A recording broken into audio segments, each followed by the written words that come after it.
Welcome to Stories for Sleep. If right now you are feeling tired, if your head is still holding thoughts that haven't quite closed yet, if your body has already lain down, but your mind is still wandering somewhere else, then you are in exactly the right place.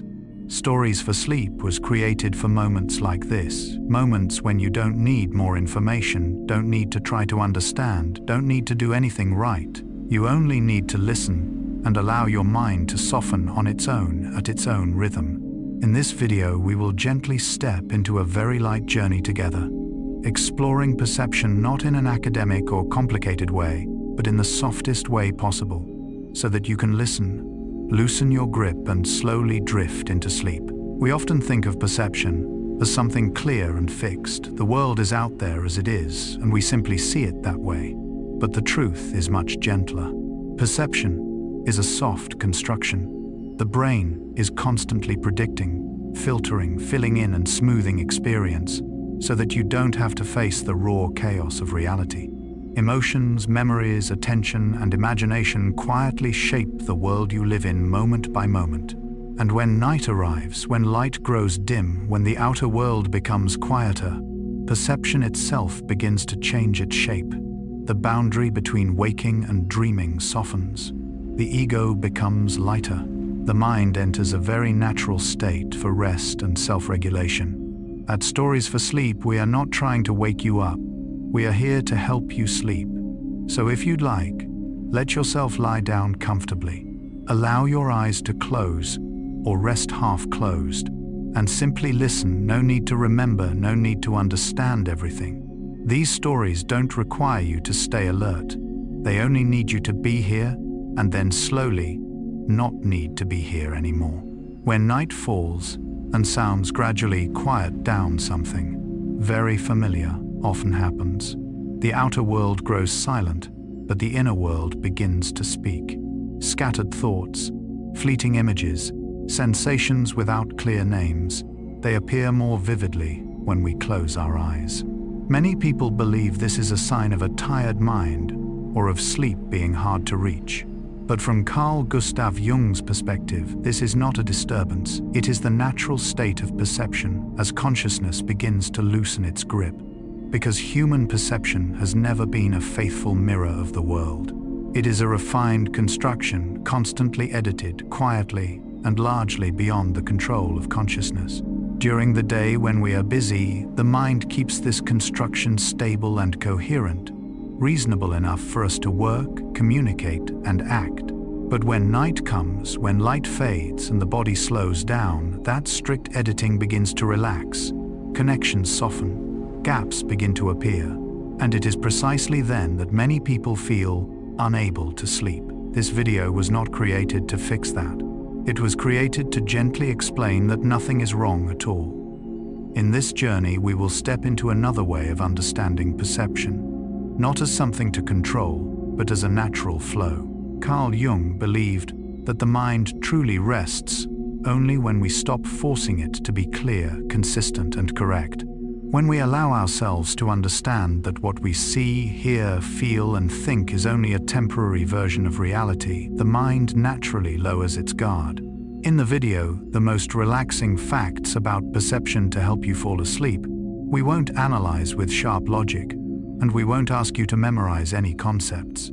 Instead, we will drift gently through simple truths that the brain is always predicting the world, that the senses are constantly negotiating with one another, that memory is not fixed, that the sense of self you feel is only a story being retold moment by moment, and that dreams, the state you are about to enter, are the clearest proof of the quiet power of perception. These truths are not meant to make you more alert.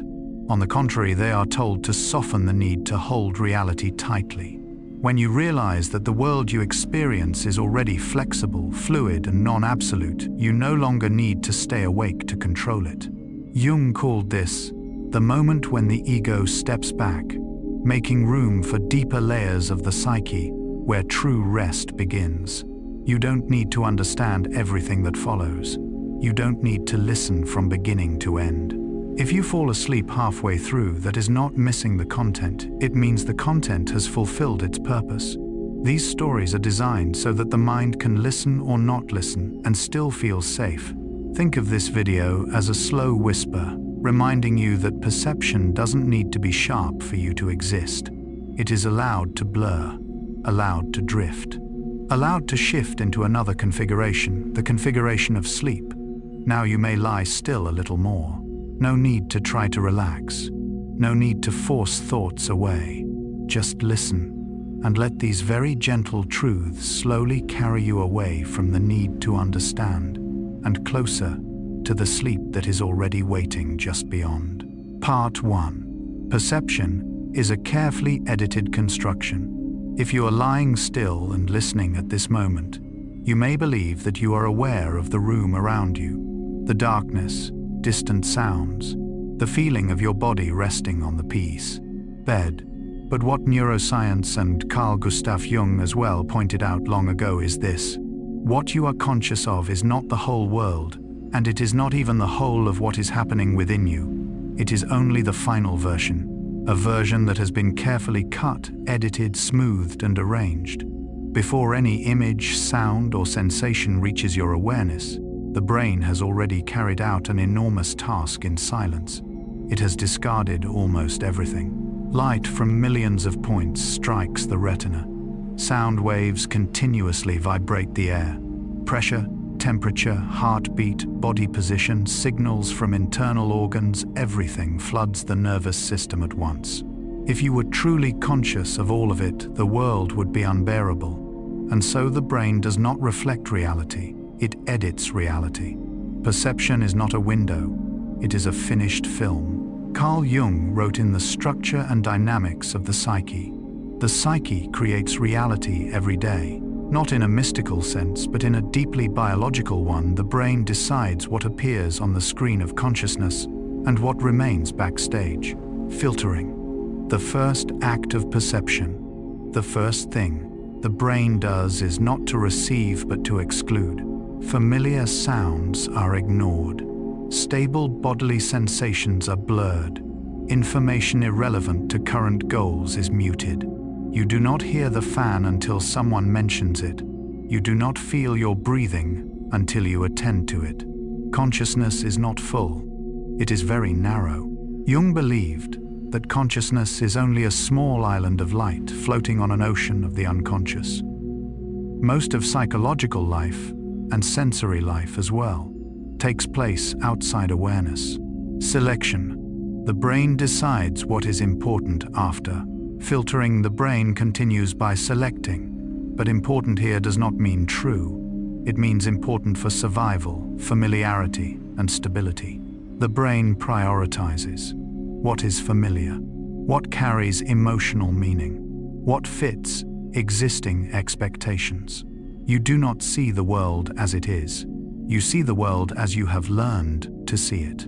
Jung called these habitual patterns complexes, psychological constellations that shape how we perceive reality without our knowing it.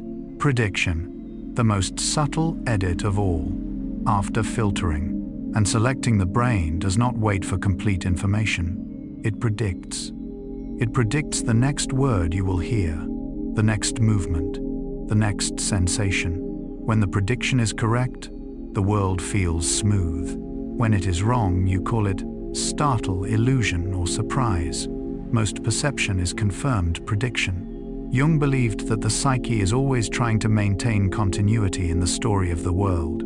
A coherent world allows the ego to feel safe, smoothing, so the world does not shatter. Reality itself is not smooth. It is fragmented, incomplete, and noisy. The brain performs a quiet act of kindness. It smooths experience. Motion is stitched together. Gaps are filled. Change is slowed in perception. You do not see individual frames of reality. You see a continuous flow. Jung saw this as the psyche protecting the ego from disintegration. A reality that is too raw would fracture the sense of self. Consciousness. The final product, not the source. The most important thing to say, especially before sleep, must be said softly. Consciousness is not the controller. It is the viewer.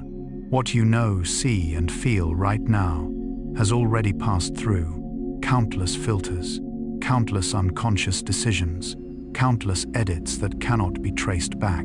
Jung wrote in Ion, "Consciousness does not create itself," a soothing perspective. Why this brings calm? When you understand or simply sense that you do not need to control everything.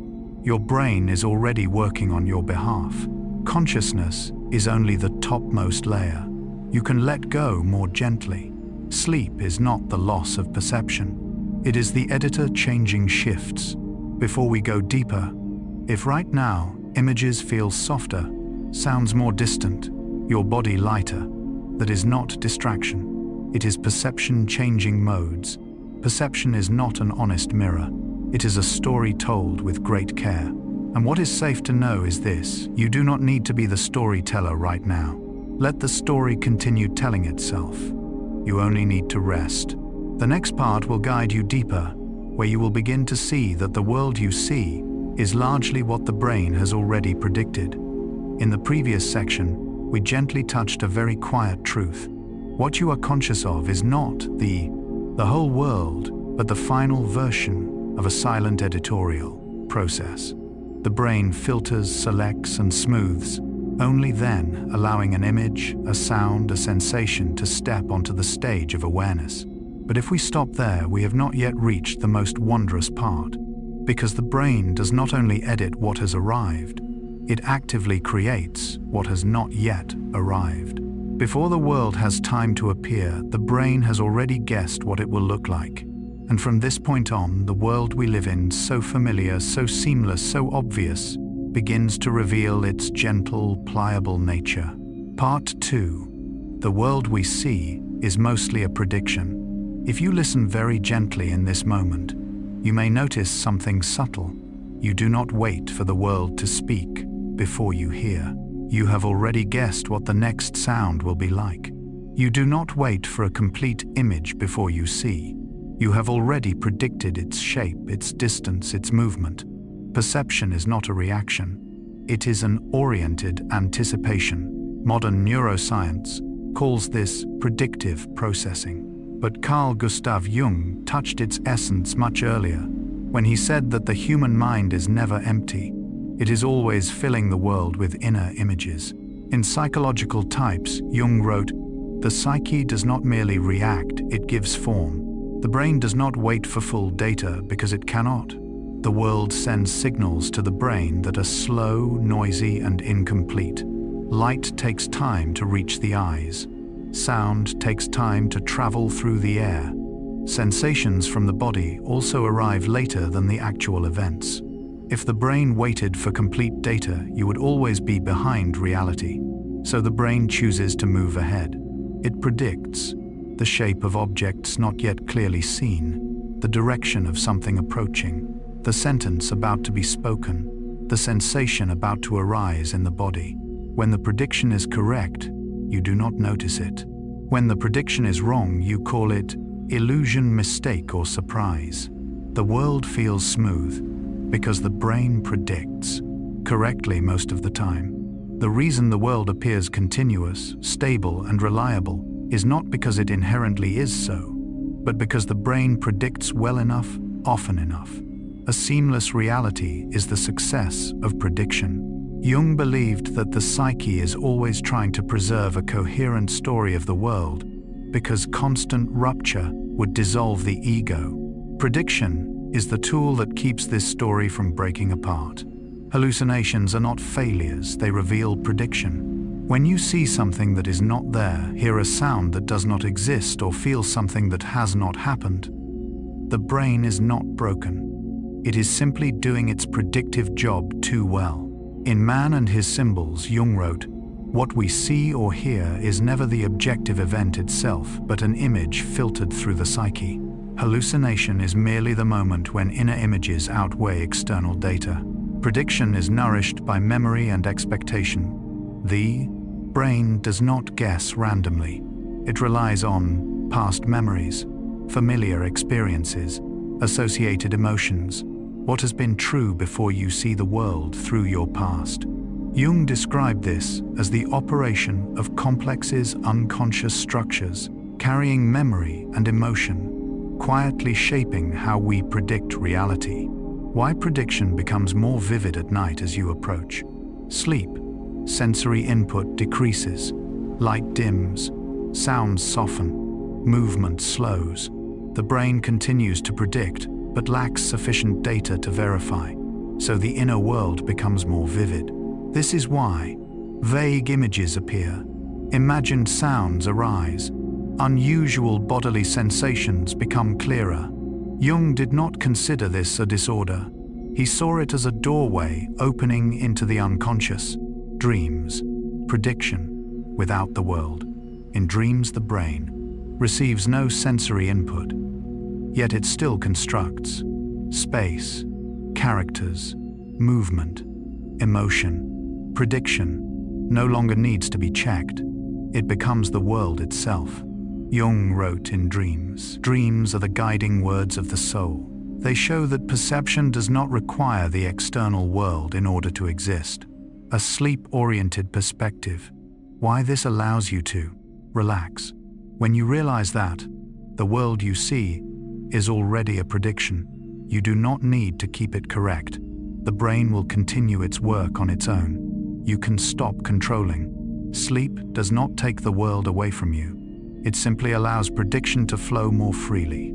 Before we go deeper, if right now images are becoming blurred, sounds feel more distant, thoughts are loosening, that does not mean you are leaving reality.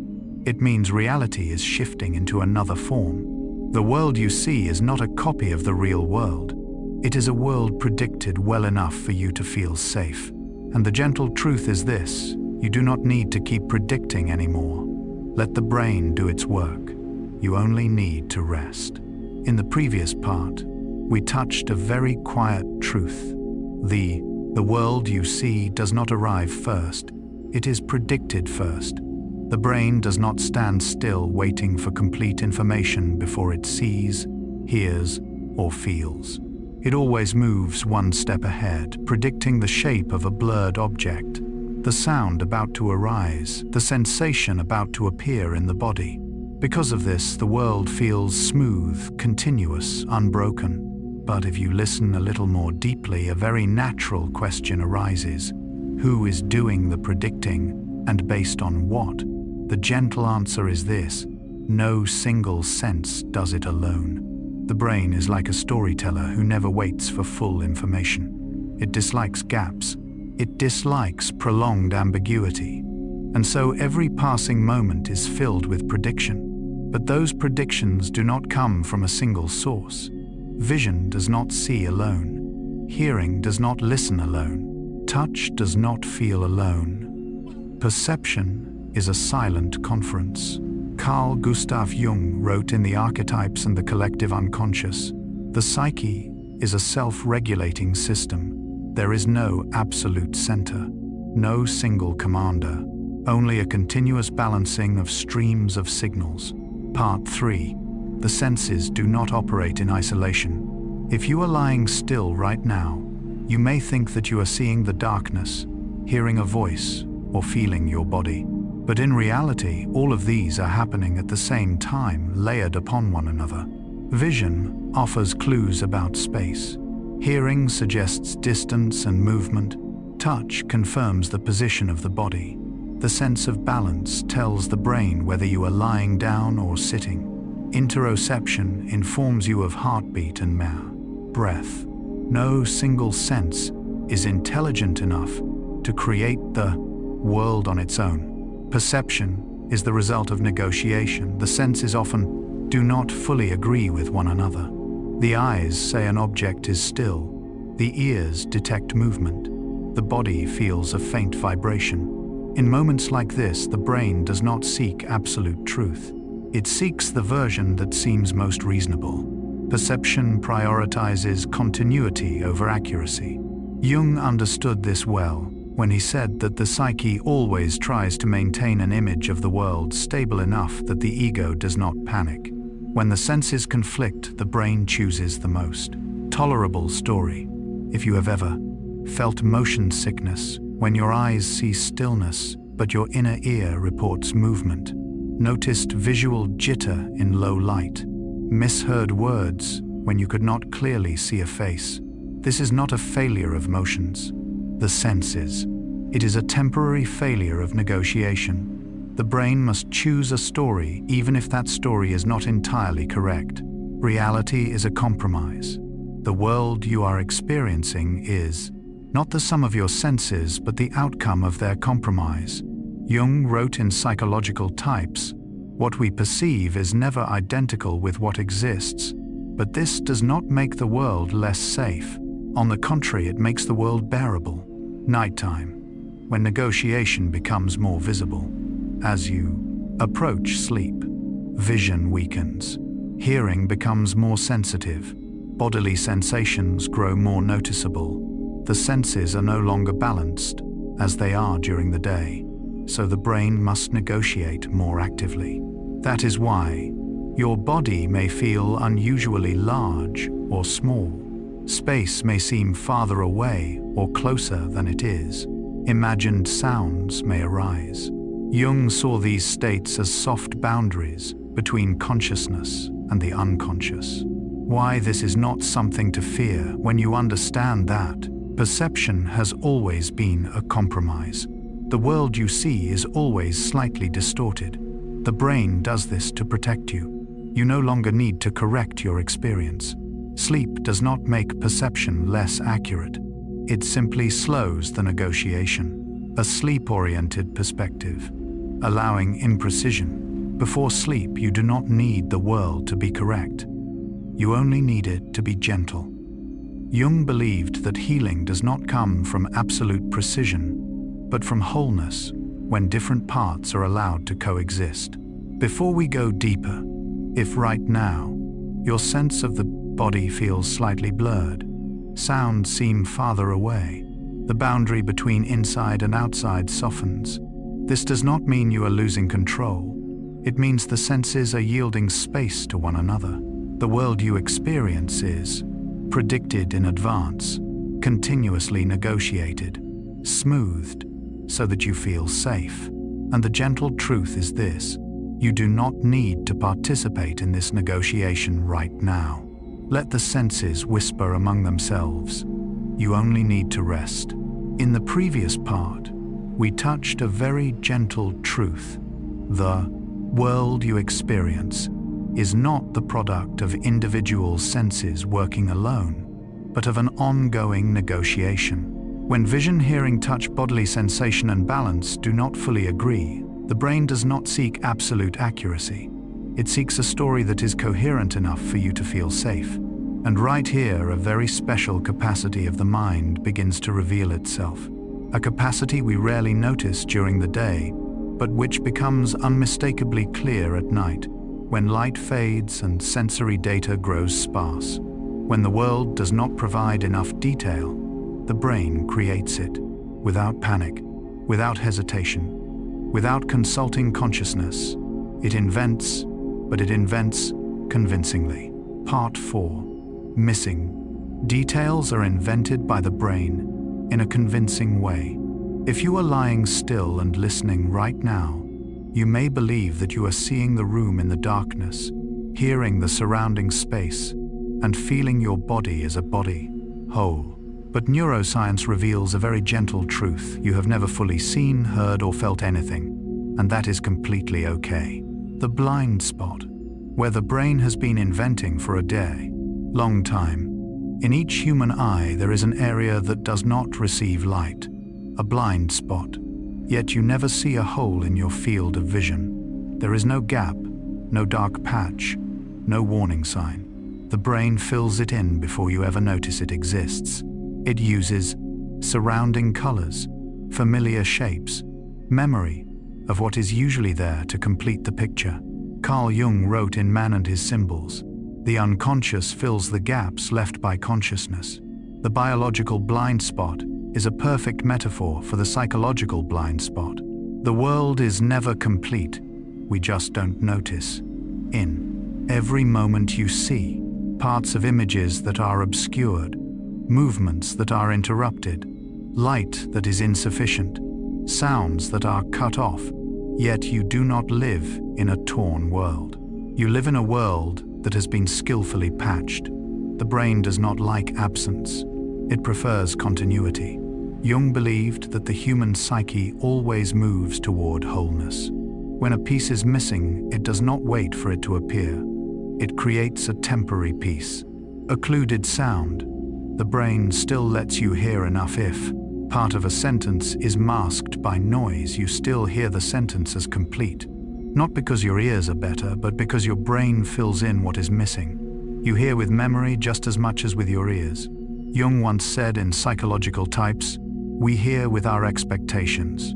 Interrupted motion. The brain creates flow. The real world is not smooth. Eyes blink. Objects overlap. Light shifts. But you do not see the world as jerky or fragmented. The brain stitches separate moments into a continuous flow. If it did not do this, you would not be able to feel safe in reality. Inventing is not deception, it is care.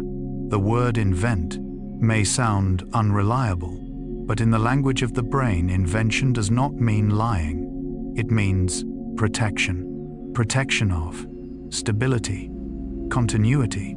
The story of the world. Jung did not regard images produced by the unconscious as false. He regarded them as symbols, forms the psyche uses to keep experience from disintegrating.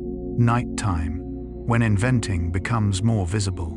As you approach sleep, light weakens, sound becomes vague, bodily boundaries soften.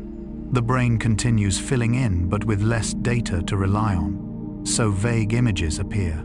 Imagined sounds arise. Unusual bodily sensations become clearer. Jung saw this as the threshold of dreaming. Dreams, where the brain invents an entire world. In dreams, there is no sensory input, no verification, no physical limits, and yet the dream world still has space, characters, movement, emotion. Dreams are the ultimate proof of the mind's ability to fill in gaps. Jung wrote in Dreams, "Dreams are spontaneous self-portrayals of the unconscious, a sleep-oriented perspective. You do not need to be complete before sleep.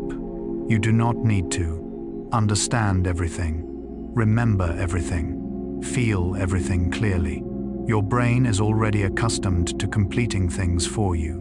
You may allow images to blur, allow sounds to drift farther away, allow bodily sensations to gently dissolve. Before going deeper, if right now you are unsure whether you are hearing clearly, the boundaries of your body feel unclear, you are uncertain which images are appearing, this is not a loss of control. It is the brain doing what it has always done, filling in gently.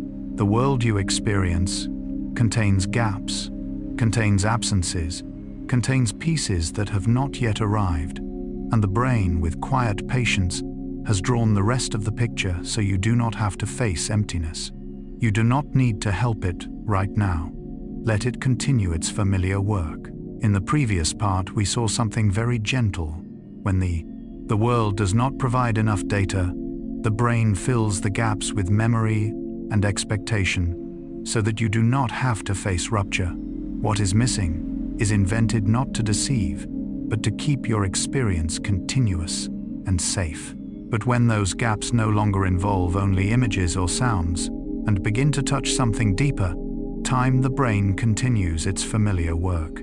It does not only fill space, it also bends time. Part 5. Time, movement, and memory are all flexible structures.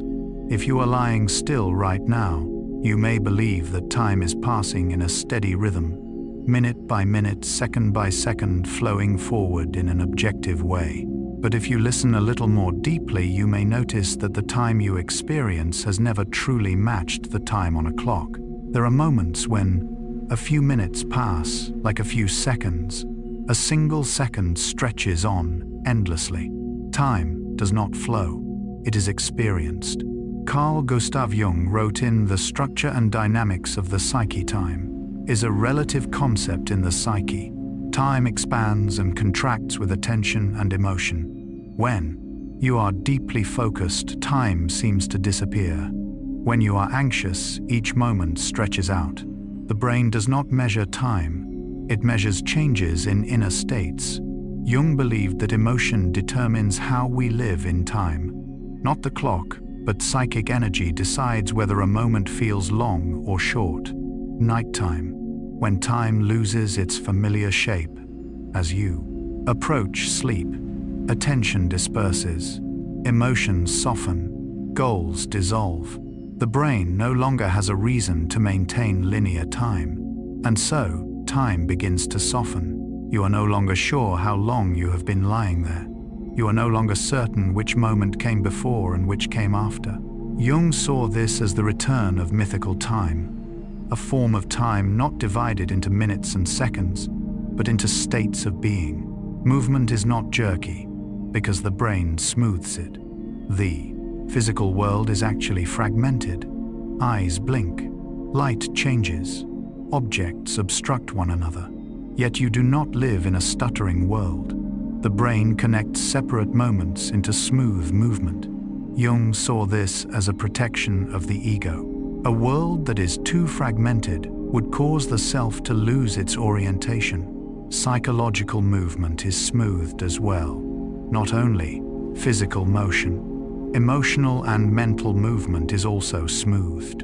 You rarely feel each tiny step by which an emotion forms, each minute stage of a thought developing. Instead, the brain condenses them into, I am sad, I am worried. I remember Jung called this a necessary simplification that allows consciousness to exist. Memory is not a recording, it is a story being retold. Perhaps one of the gentlest truths before sleep is this: you have never remembered a memory exactly as it originally happened. Each time you recall, the brain retrieves fragments, blends them with current emotion, edits details, and stores a new version. Memory is rewritten. Jung wrote in Memories, Dreams, Reflections, memory is not a simple reproduction of the past, but a creative process. Why memory needs to be flexible? If memory were fixed, you would become trapped in the past, fail to adapt to the present, be unable to change the meaning of experience. Flexible memory is a condition of healing. Jung believed that therapy is not about remembering correctly, but about retelling the story in a new way, one that allows the ego to continue living. Dreams, where time and memory dissolve. In dreams, past and present merge. Those who have died appear as if alive. Distant events unfold, as though happening now. Dreams do not respect linear time. Jung saw dreams as the place where the psyche is allowed to reorganize memory and time without the control of consciousness. A sleep-oriented perspective, you do not need to keep time accurate. Before sleep, you do not need to know what time it is, how long you have been lying there, how much work awaits tomorrow. Time can dissolve. It does not need to be held tightly. The brain knows how to keep the rhythm of life for you. Before going deeper, if right now you are unsure which moment you are in, memory blends with sensation. Time seems no longer important. This is not disorientation. It is the mind returning to a more natural state. The time you feel, the movement you perceive, the memories you carry, are not as rigid as you once believed. They are soft. They are flexible. They can change shape when you rest. And the gentle truth is, you do not need to hold on to them right now. In the previous part, we gently realized that time is not. Rigid movement is not absolute, and memory is not a fixed record. When time stretches, memory rewrites itself, and the flow of experience becomes softer. Something very natural begins to happen. The sense of I also begins to loosen, not because you are losing yourself, but because you are touching the way the self is truly created. Part 6. The ego is a story being continuously maintained. If you pause for a moment and gently feel into your experience, you may notice that the ego is not an object resting somewhere inside your head. It has no clear shape, no fixed location, no sharp boundaries. The ego is an ongoing experience. It is formed from sensations of the body, memories of the past, predictions about the future, emotions present right now, and the story you are telling yourself about who you are. Carl Gustav Jung wrote in, "The relations between the motion, ego, and the unconscious. The ego is the subject of all personal acts of consciousness." But what Jung emphasized was not the solidity of the ego, but its temporary role within a much larger psyche. The ego is not the center. It is a point of convergence. The feeling of "I am here" arises when signals from the body align with the image of the self. Past memories connect smoothly with the present moment. Emotions are not in strong conflict. The ego is a successful integration. When these signals are in harmony, you feel whole. When they fall out of sync, the ego becomes blurred, distorted, or begins to dissolve. When systems fall out of sync, the ego changes shape. You may have experienced feeling unfamiliar with your own body, the sensation of observing yourself from the outside, the sense that "I am no longer the person I used to be." These states are not errors, they are signs that the ego is not fixed. Jung wrote in 2 essays on analytical psychology, "The ego complex is only one among many complexes. The ego is maintained by a story. You know who you are, because you remember who you have been. Believe you know who you will be. Tell yourself a continuous story. When the story pauses, the ego grows quiet. During the day, this story is clear. Your name, your role, your goals. At night, the story begins to fade. Dreams, where the ego no longer holds authority in dreams. You may be many different people. You may not have your familiar body. You may act without self-identification. The ego does not disappear. It simply stops being the main narrator. Jung wrote in dreams, "In dreams, the ego is no longer the master of the house." Why the gentle dissolution of the ego is necessary. If the ego were always rigid, you could not adapt, you could not change, you could not heal. The ego needs rest in order to restructure. Jung believed that psychological development is not about strengthening the ego, but about placing it in a harmonious relationship with the unconscious. Before sleep, the ego is allowed to set down its role. When you lie down, you do not need to define who you are. You do not need to maintain a personal image. You do not need to continue the story. The ego can set down the burden of constant presence. This is not losing yourself. It is returning to a deeper foundation of the mind. A sleep-oriented perspective. You do not need to be someone right now. Before sleep, you do not need to be consistent, clear, defined. You only need to exist in a soft, blurred way. Jung wrote in, "The undiscovered self-man is not a self-contained unit." Before going deeper, if right now you feel less clearly defined than during the day, your personal boundaries soften. The sense of "I" feels lighter. There is nothing frightening about this. It is a sign that you are entering sleep. The ego you are familiar with is not your whole being. It is a story that is necessary during the day and can be gently set aside at night. You do not need to keep that story going right now. When the ego settles, reality begins to change its color in. The previous part, we gently loosened the ego, the story the mind must constantly maintain for you to feel like a coherent person. When that story softens, when the role is set down, you may notice something very subtle. Reality does not stand still waiting for you to enter it. It changes according to the way you are within it. And the 3 quiet yet powerful forces behind that change are emotion, expectation, and attention. Part 7. Emotion, expectation, and attention shape reality.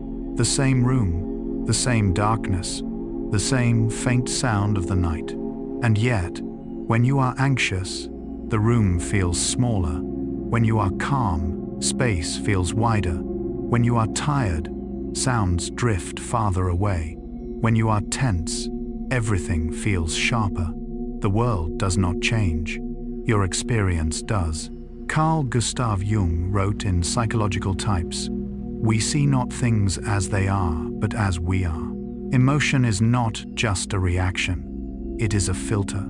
Emotion is often thought of as something that comes after perception. We see, we understand, and then we feel. But reality is much gentler than that. Emotion often comes first. It determines what you will see. When you are sad, the brain prioritizes signals that match sadness. When you are afraid, the brain scans for danger. When you feel safe, the brain allows the world to soften. Jung understood this deeply when he spoke of emotion as the energy of the psyche guiding the direction in which consciousness flows. Expectation. Reality takes a step ahead in the mind. Brain does not wait for the world to prove itself. It believes first. If you expect the world to be dangerous, you will notice signs of danger, others to be distant. You will hear coldness, the night to be frightening, darkness grows heavy. Jung wrote in The Structure and Dynamics of the Psyche. Expectation is a psychological factor of the first order. The reality you live in is always tinted by what you are waiting for. Attention, the narrow flashlight of consciousness. Consciousness never illuminates the entire world.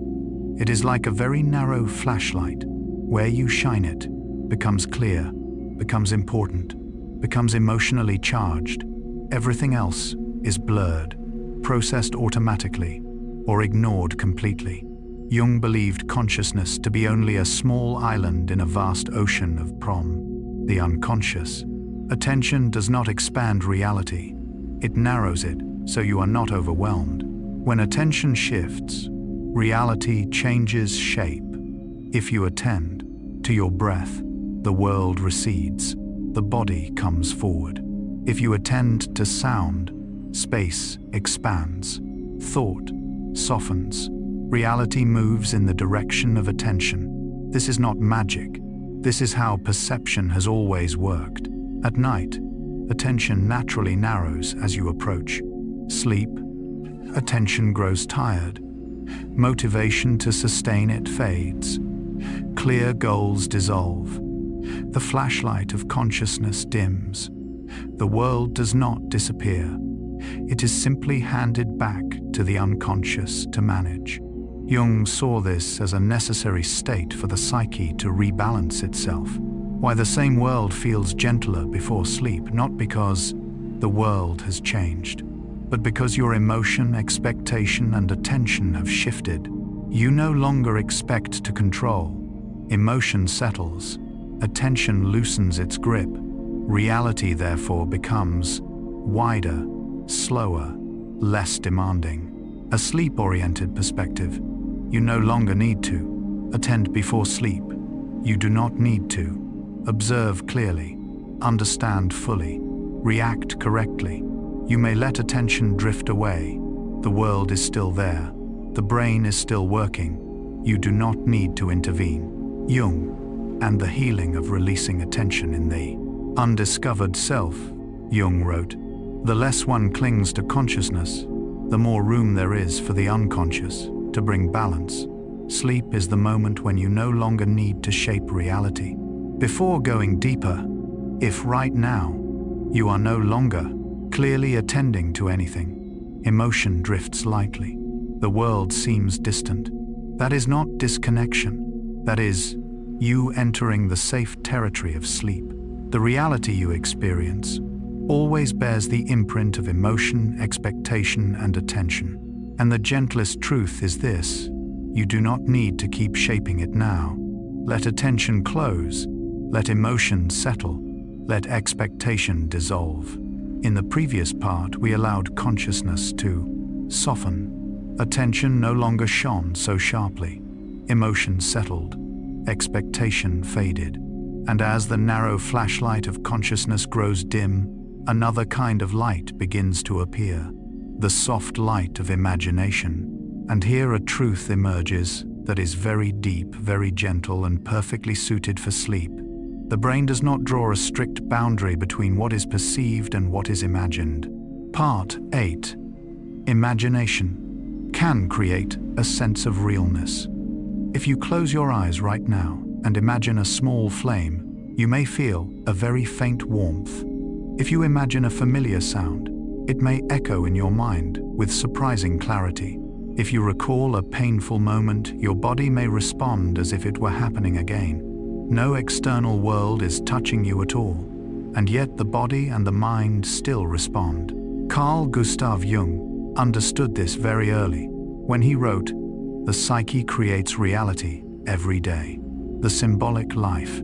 The brain responds to inner images as it does to the outer world. Biologically speaking, the brain processes images that are seen and images that are imagined using very similar neural networks. For the brain, seeing and imagining seeing are not as far apart as we tend to believe. Jung called these psychic realities psychological realities. They do not need to exist out there in order to have real effects in here. A feeling of realness does not require a physical cause.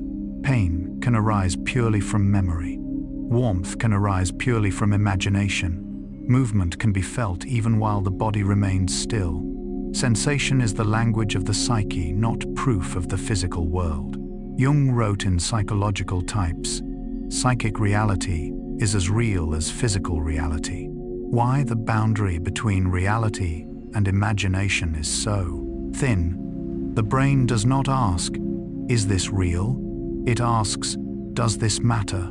If an image carries enough emotional meaning, the brain will activate responses, generate sensations, prepare for action, regardless of where the image came from. Imagination is not a childish game in Jungian thought.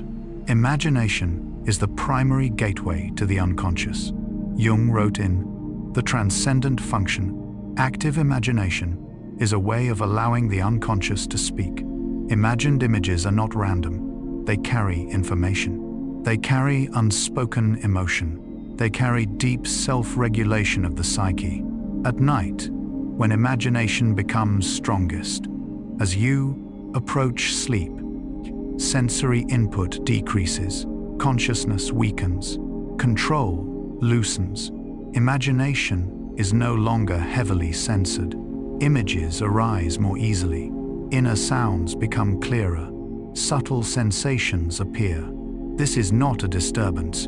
It is the mind's natural state before sleep. Dreams. Imagination without barriers.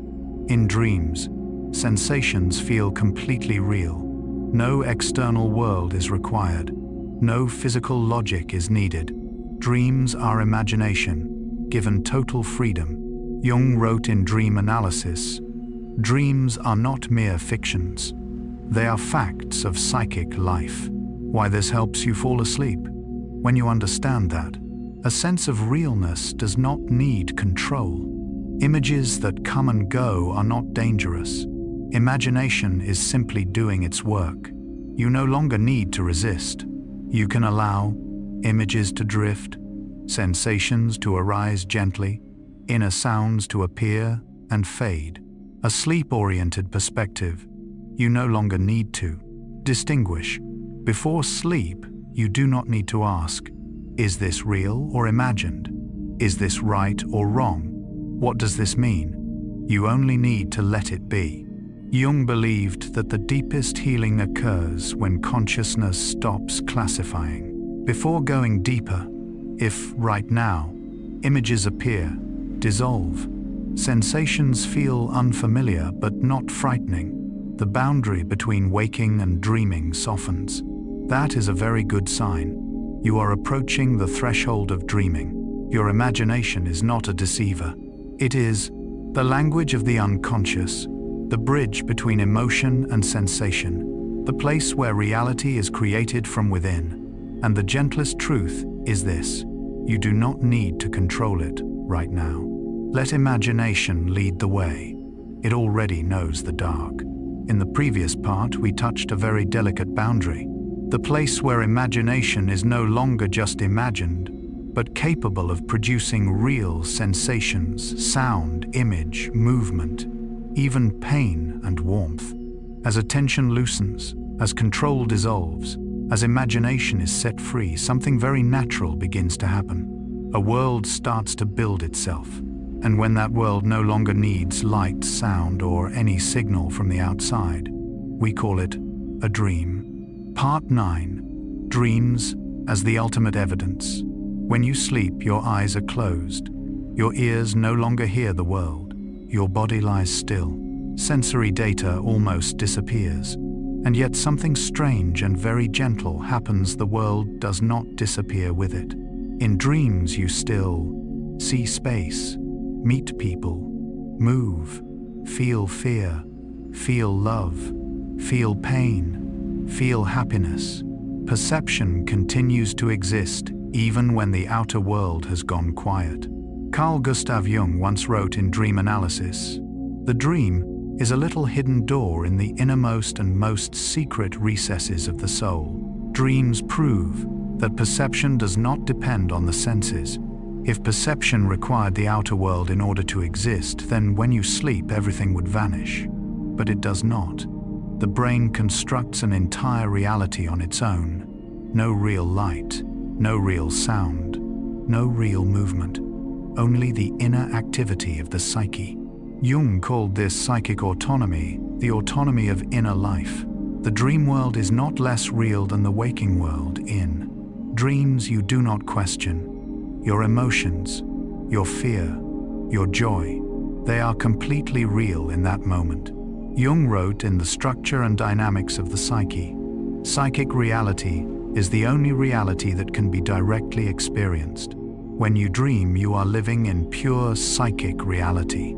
Dreams do not follow logic, yet they have order. Dreams do not obey linear time, physical space, familiar causality, but they are not chaotic. They follow the logic of the unconscious. Characters appear at the right moment. Symbols carry the appropriate emotional weight.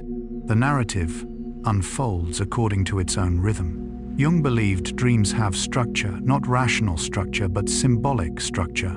Why the brain needs dreams? Dreams are not a side effect. They are the night work of the psyche. In dreams, the mind restructures memory, releases repressed emotion, adjusts the ego, restores balance between consciousness and the unconscious. Jung wrote in Man and His Symbols, "Dreams compensate for the one-sidedness of consciousness. When the ego no longer controls, the psyche can heal during the day. The ego must control, choose, maintain an image, respond correctly. At night, the ego lays down its role. Dreams occur when the ego is no longer the main narrator. This is not loss of control. It is the handing over of authority to the unconscious. Dreams reveal that reality is always a construction. If the brain can build an entire world during sleep, then this shows something profound. Waking reality is also a construction. The only difference is that it includes sensory input. Dreams are not an exception. They are a purer version of the same mechanism. A sleep-oriented perspective. You do not need to enter dreams. You do not need to try to dream. You do not need to summon a dream. You do not need to wait for a special image. Dreams arrive on their own when effort fades. Jung believed the unconscious cannot be forced. It appears only when invited by quietness. Just before falling asleep, if right now, images begin to drift. Inner sounds arise and dissolve. The sense of the body becomes faint. These are signs that a dream is forming. You do not need to follow it. You only need to let it happen. Dreams are the ultimate evidence that perception does not need the outer world in order to exist. It needs a living mind. And your mind has known how to live in the dark for a very long time. You do not need to understand anything more tonight. You do not need to hold reality together. Let the inner world continue telling its story. Let the ego rest. Let the dream open its own small door. After moving gently through each layer of perception, from what is filtered by the unconscious, from a world predicted in advance, from the senses whispering together, from gaps quietly filled, from time stretching and memory rewriting itself, from the ego as a temporary story, from emotion and courting, attention shaping reality from imagination, creating a sense of realness, and finally, to dreams, a complete world born in darkness. Perhaps now, you no longer need to understand anything at all, because the most important thing in this journey was never knowledge but permission. Permission to recognize that the world you live in has never been rigid. It is soft. It is flexible.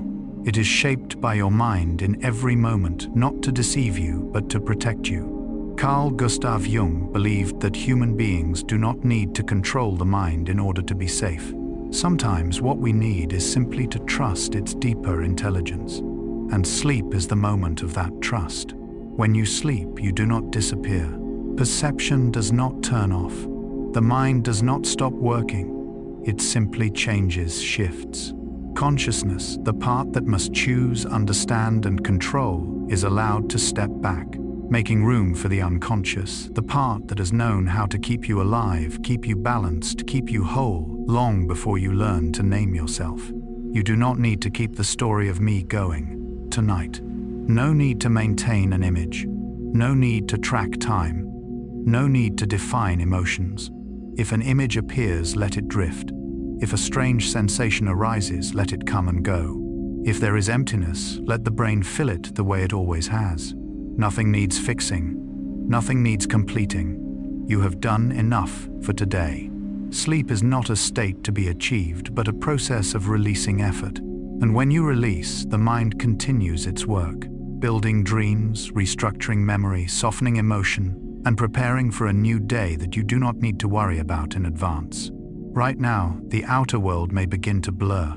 Sounds may feel farther away. Time may lose its familiar shape. That is completely fine. You do not need to cling to reality. Reality will hold you. Let your breath find its own rhythm. Let your body sink into what supports it. Let the mind continue telling its story, this time without an audience. Wishing you a very deep sleep. Very gentle, very soft. Good night.